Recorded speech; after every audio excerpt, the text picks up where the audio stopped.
Alright guys, welcome to Franklin Park Mall in Toledo, Ohio. Let's go inside and let's go check it out. Hello guys, and like I mentioned, welcome to Toledo, welcome to the mall, Franklin Park Mall. It really is a nice place. I really enjoy my time here.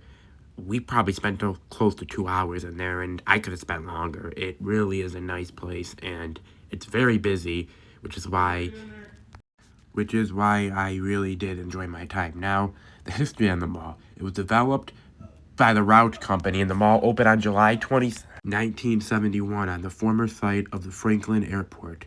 Now, interesting fact about this mall, it was built using the silicone modular built-in subsystems for an estimated savings of $500,000. So kind of interesting, and the fact they saved money, probably helped. Now, the mall, as we speak right now, it currently holds up to 75 stores and 940,000 square feet of floor space, with 294,000 square feet. JCPenney Anchor being the largest in the chain at the time that it opened. So kind of unique that it was the largest one open at the time. It's obviously not now, but still, it's quite a large store, and I kind of agree when I was in there. It was a huge store. Now, the mall concourse featured sunken courts just before the entrance into the East Department Store, skylights, and a mobile constructed by Alexander Keldor in front of the Hudson's entrance. Now, 1974, Lehman Brothers, it went bankrupt, and the store was replaced by Jacobson of Jackson, Michigan. The store was the 14th in that chain, so kind of a small little chain, and that's kind of interesting. Now, 1993, Roush significantly remodeled the mall, and they added a new wing anchored by the Lion store. Now, only 5 years later, that Lion store would become Dillard's. So that's why you guys saw the lion statues, like I mentioned, in the Dillard's.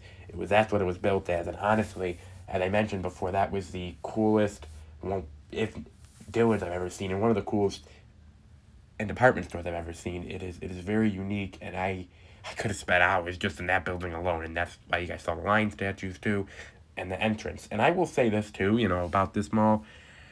I'm not sure if it was up to the anchors themselves or if it was up to the Route Company. If it was up to the Route Company, I say they did an amazing job. All three anchors and the architecture on the outside is truly and unique, and I've never seen any other mall have that for all their anchors. You may go to a mall and see one that's very unique, but to see them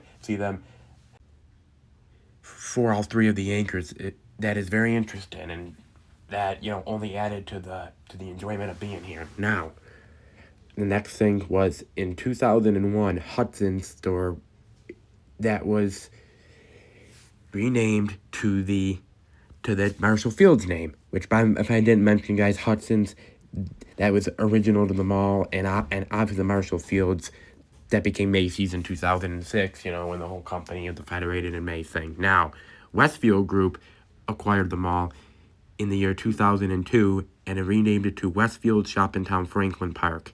I don't like that they did that. As you guys know, Westfield was very notorious for doing that for the malls in Ohio. They did it for Midway and Great Northern as well, down near Cleveland.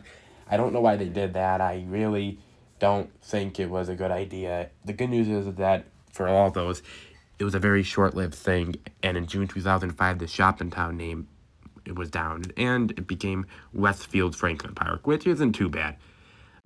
In June of 2002, Jacobson chain, it went and completely bankrupt, and it was closed days before Westfield announced the takeover. So I'm kind of surprised, they still went through with that, and for them at the time, I'm sure it was like a big shock, and probably, they probably could have paid more for the mall. They have that still in there. But anyway, now that former department store, it was demolished in 2004, and it was replaced by a brand new wing, the centerpiece of a massive $100 million renovation, which was finished in 2005. It was at the time they had a new a national amusement multi-theater and Dick's Sporting Goods and were built, as well as a new food court and a Borders book. So that's probably why you guys see the upstairs in the movie theater. They probably wanted to do that as part of the renovation to add a unique feature to the mall.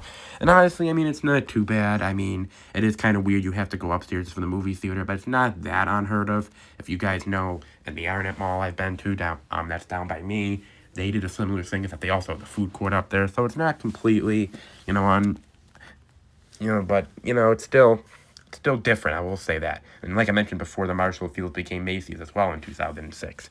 Now, 2008, Westfield held this massive press conference at Franklin Park to announce that the Shoe Depot, Old Navy, and the Ulta Beauty would be added to the mall. The stores open as part of a 49,000 square foot addition. Now, Borders, as you know, closed in 2011 because the whole company went belly up, but that space would not stay empty. As a Forever 21, it would be relocated to a smaller store within a mall. But if you guys know anything about that, you guys know that the whole company, at least the physical stores part of it, are going to be completely gone here. They're saying by the end of April. We'll see if it happens, but obviously they'll leave a hold of this mall. But I'm not worried. This place is really busy, and I think it will get filled. Now, in fall 2013, the mall was sold to Starwood Capital Group, along with 6 other Westfield properties. So as a result of that, the mall, it would change its name back to Franklin Park Mall. Now, in December 2020, so right after the lockdown and everything, the mall was sold to Pacific Capital Retail Groups along with 6 other Starwood properties. And then, of course, the really big news, which is not good for the mall, was in January 2025, Macy's announced that its store would be closing in the first quarter of 2025, and that location closed along with the rest of them on March 23rd, 2025. So not good for that, but I think, that space, as long as it goes to the right owner, and that's the key because the building's for sale if Macy's owns that, but as long as it goes to the right owner, I really think it will get filled. This mall is busy. Maybe, and you could see Boscov's come. I mean, I'm not ruling it out as that similar market to the Youngstown in the, in the Pennsylvania area. I really think it would do well, but we'll see. Or maybe the South of Sport goes in there, but that would be great news because then the Dick's Sporting Goods, it would be empty. But only time will tell, and we'll see what happens. Now, I'm going to cut up for a second so you guys can enjoy the beautiful sound of the fountain at the mall, and you will not be disappointed, trust me. But I'll talk to you guys here in a second.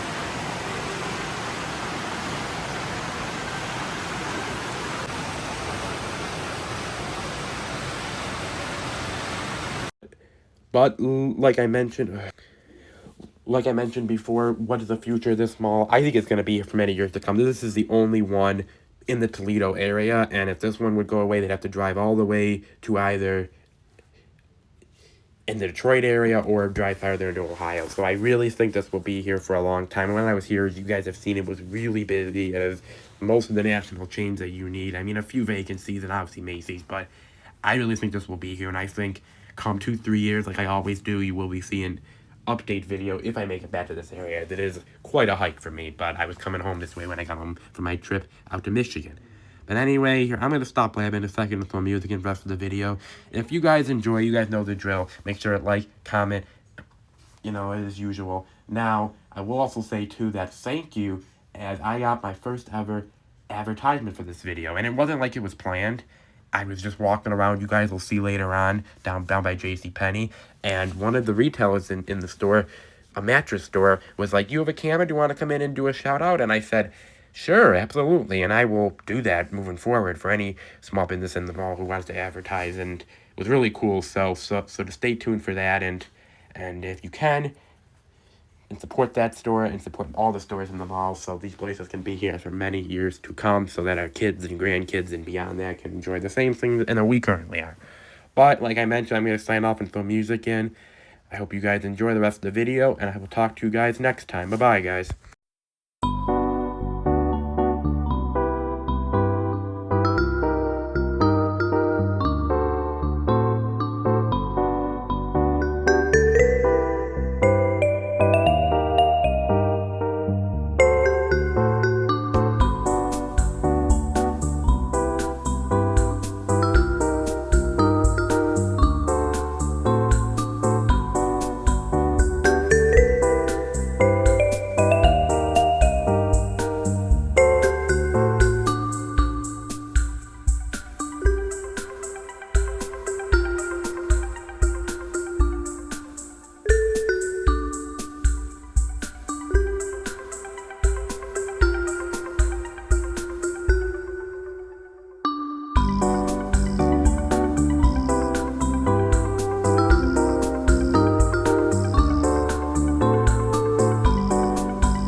Yeah.